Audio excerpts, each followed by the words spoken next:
आखिर क्यों है इम्पोर्टेंट है एग्ज़ाम के लिए।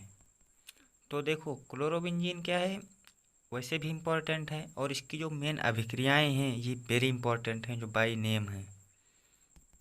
तो चलिए शुरू करते हैं और एक एक करके हर एक को बारीकी से समझते हैं।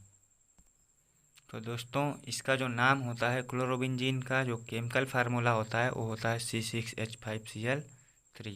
ठीक है, या इसे बेंजीन रिंग में इस प्रकार से बनाया जाता है। अब इसके बनाने की विधियाँ देख लेते हैं। इसके जो बनाने की विधि है उसमें एक आती है प्रयोगशाला विधि। प्रयोगशाला में एक विधि आती है, जो विधि होती है उसी को हम सेंडमेयर अभिक्रिया कहते हैं।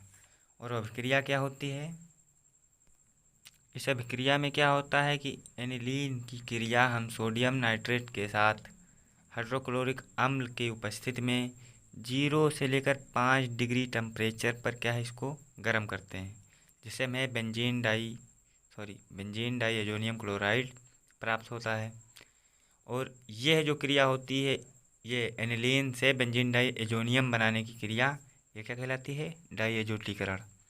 अब डाई एजोटीकरण के द्वारा क्या बनता है, बेंजीन डाई एजोनियम क्लोराइड। अब बेंजीन डाई एजोनियम क्लोराइड की क्रिया CuCl2 की उपस्थिति में 60 डिग्री टेम्परेचर पर HCl के साथ कराने पर हमको क्या प्राप्त होती है, बेंजीन प्राप्त होती है। ठीक है, और यह अभिक्रिया सैंडमायर अभिक्रिया कहलाती है। अगला पॉइंट गाटरमैन अभिक्रिया, ये भी इम्पोर्टेंट है। इसमें क्या करते हैं कि जो एनिलीन होती है इसकी क्रिया हम कॉपर की उपस्थिति में HCl के साथ कराने पर हमको क्या प्राप्त होता है, क्लोरोबेंजीन प्राप्त होती है। ठीक है, और साथ में नाइट्रोजन गैस भी निकलती है और यह अभिक्रिया गाटरमैन अभिक्रिया कहलाती है।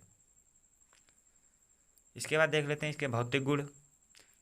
तो ये रंगहीन, सुगंधित और भारी द्रव होता है जिसका क्वथनांक 132 डिग्री सेल्सियस होता है। यह जल में अम्लीय होती है अर्थात घुलती नहीं है, लेकिन एल्कोहलों में और ईथर में यह क्या है, पूर्ण रूप से घुल जाती है अर्थात ये क्या है, विलेय है, सोल्यूबल है। ठीक है, इसके बाद देख लेते हैं इसके रासायनिक गुण।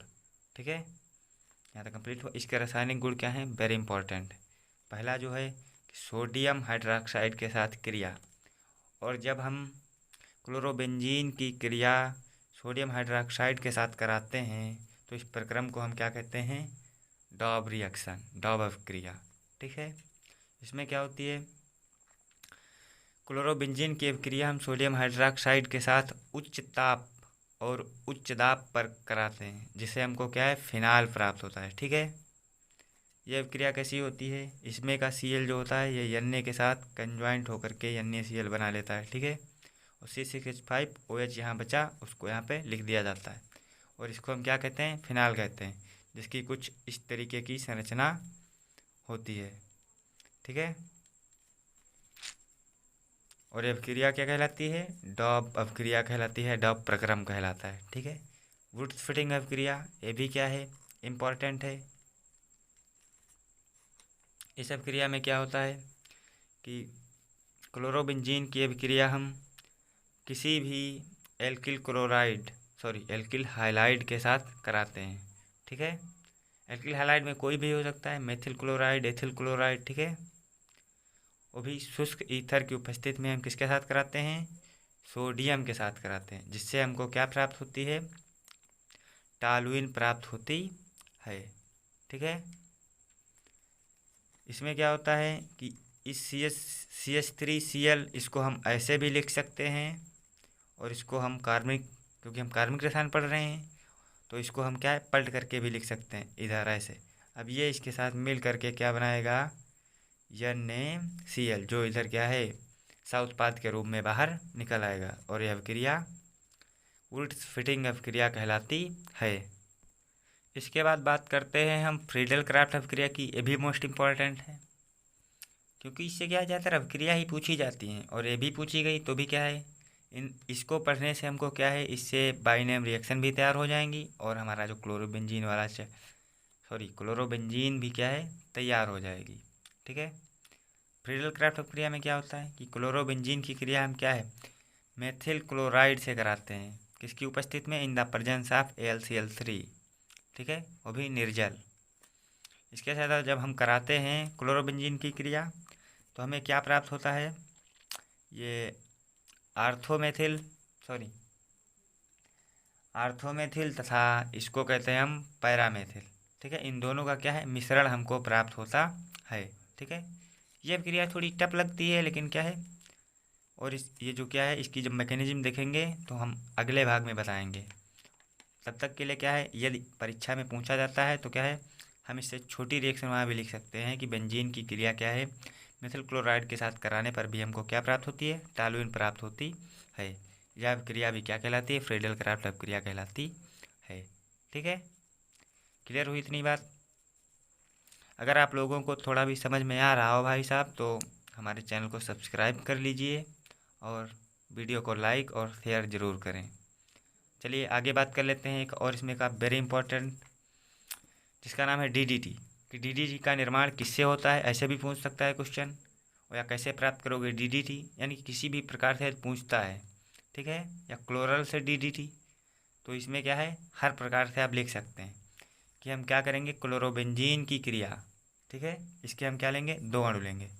ठीक है, क्लोरोबेंजीन की क्रिया हम क्लोरल के साथ कराने पर काहे की उपस्थिति में, in the presence of concentrate H2SO4, तो इससे हमको क्या प्राप्त होगा, डीडीटी। डीडीटी का फुल फॉर्म ज़्यादातर पूछा जाता है, तो उसका फुल फॉर्म होता है डाइक्लोरो डाइफेनिल ट्राइक्लोरो एथेन। ठीक है, कैसे होता है, देखिए इसके नीचे क्या है, 2 क्लोरीन के अणु लगे हैं यानी कि क्लोरो। ठीक है, और डाई फेनिल और ट्राई क्लोरो और एथेन। ठीक है, इसका उपयोग क्या होता है, कीटनाशक के रूप में इसका हम प्रयोग करते हैं। और यदि बात करें हम इस पर टिप्पणी की, कि पूछ लेता है कि डीडीटी पर क्या है टिप्पणी लिखिए, तो हम क्या लिखेंगे कि डीडीटी क्या है, एक क्रिस्टली ठोस होता है जो क्या है जल में अघुलनशील होता है, अर्थात इनसोल्यूबल होता है, जो मृदा में इसका विघटन नहीं होता है लगभग समथिंग 20 या 22 डे तक। ठीक है, जिससे क्या पर्यावरण पर क्या है घातक प्रभाव डालता है, जिसके कारण अनेक बीमारियां उत्पन्न होती हैं। और एक उदाहरण है इसका, जो अमेरिका में बाज पक्षी डीडीटी के प्रभाव के कारण ही क्या है विलुप्त होने की कगार पर है।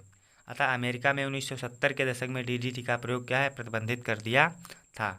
वर्तमान समय में क्या है, भारत स्थानीय देशों में भी इसका प्रयोग वर्जित है। ठीक है, ऐसे ही हम लोग लिख देंगे। ठीक है, अब इसका पूरे का उपयोग देख लेते हैं कि जो पूरे का उपयोग होता है, तो पहली बात तो यही है डीडीटी के निर्माण में। डीडीटी का काम क्या है कि कीटनाशक, कीटों को मारना। कीटों को मारता कैसे, ये उसके तंत्रिका चैनल को खोल देता है जिससे कीटों की मृत्यु हो जाती है। ठीक है, इसका उपयोग क्या है, विभिन्न एरोमेटिक यौगिकों के निर्माण में, फफूंदीनाशक के निर्माण में, डाई एजोरंजकों के निर्माण में। ठीक है, इस प्रकार से एक सटीक भाषा में और शुद्ध भाषा में हम लोगों को एक पूरा प्रोसेस समझ में आ गया होगा। यदि आप लोगों को भी समझ में क्योंकि ये सब इंपॉर्टेंट रिएक्शन है इसीलिए हम भी आपको बता रहे हैं। यदि आपको पसंद आती है तो आप हमारे चैनल को सब्सक्राइब करें, वीडियो को लाइक करें और शेयर करें दूसरे भी अपने मित्रों के पास, ताकि उनको भी इसका ज्ञान हो सके। ठीक है, मिलते हैं अगले वीडियो में, तब तक के लिए धन्यवाद।